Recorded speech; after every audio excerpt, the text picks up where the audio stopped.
François Hollande, bonjour. Oui, bonjour. Quel regard portez-vous sur la situation dans l'est de la RDC? Je porte un regard à la fois attristé et d'une certaine façon révolté, car c'est un conflit qui est tout à fait grave dans ses conséquences, avec des vies humaines, des civils, aussi des forces congolaises qui sont attaquées.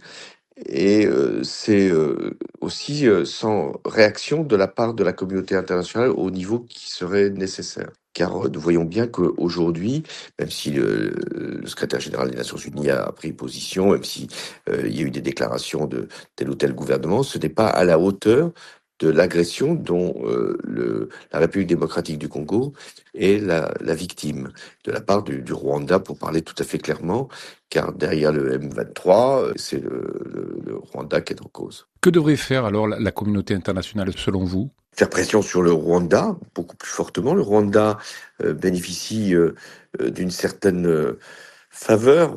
Il y a le passé qui compte. Nous savons très bien ce qui s'est produit avec le génocide et nous savons très bien combien la personnalité aussi de Kagame peut avoir comme importance dans l'ensemble des pays africains.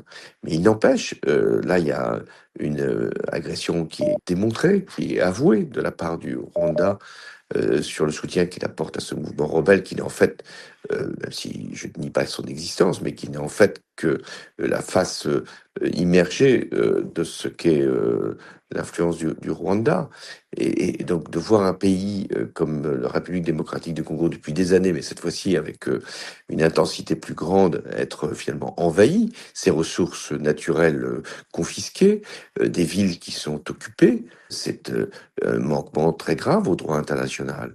Et c'est d'ailleurs assez conforme à ce qui se produit dans le monde aujourd'hui. On voit ce qui se passe en Ukraine, on voit un certain nombre de pays qui ne respectent plus les règles de la communauté internationale. Eh bien, nous en sommes là aussi en République démocratique du Congo, avec une forme d'invasion de son territoire.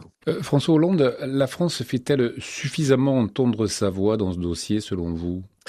Elle l'a fait, le gouvernement s'est exprimé, mais je pense pas à un niveau suffisant. Le président de la République doit, sur ce sujet, dans un contexte que nous connaissons, celui du manquement aux règles de droit international, avec déjà ce qui se passe au Soudan qui est suffisamment préoccupant, avec des conséquences que ça peut avoir, y compris en termes humanitaires et en termes aussi de migration.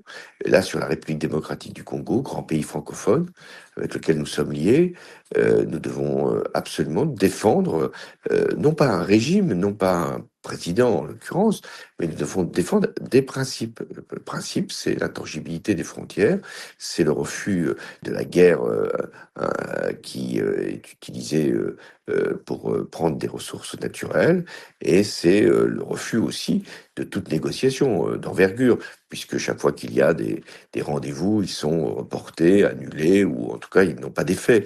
Donc, l'initiative qu'il faut prendre, c'est de faire une pression très forte sur le Rwanda et d'exiger le retrait des forces qui sont présentes en République démocratique du Congo. Est-ce que la politique d'équilibriste ou la position d'équilibriste, on pourrait dire, d'Emmanuel Macron est la voie à suivre, ou est-ce que il faudrait que la France s'aligne plus sur la position congolaise et mette en place des sanctions à l'égard de Kigali?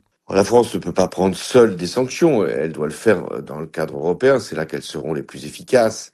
Et donc la France doit maintenant s'orienter vers cette voie, si le Rwanda n'entend pas raison, s'il y a encore des forces militaires qui progressent dans l'Est, ce qui est le cas, car ça ne s'arrêtera pas forcément à Goma, donc avec un risque d'une progression de ces forces, il faut qu'il y ait un coup d'arrêt qui soit porté. François Hollande, merci.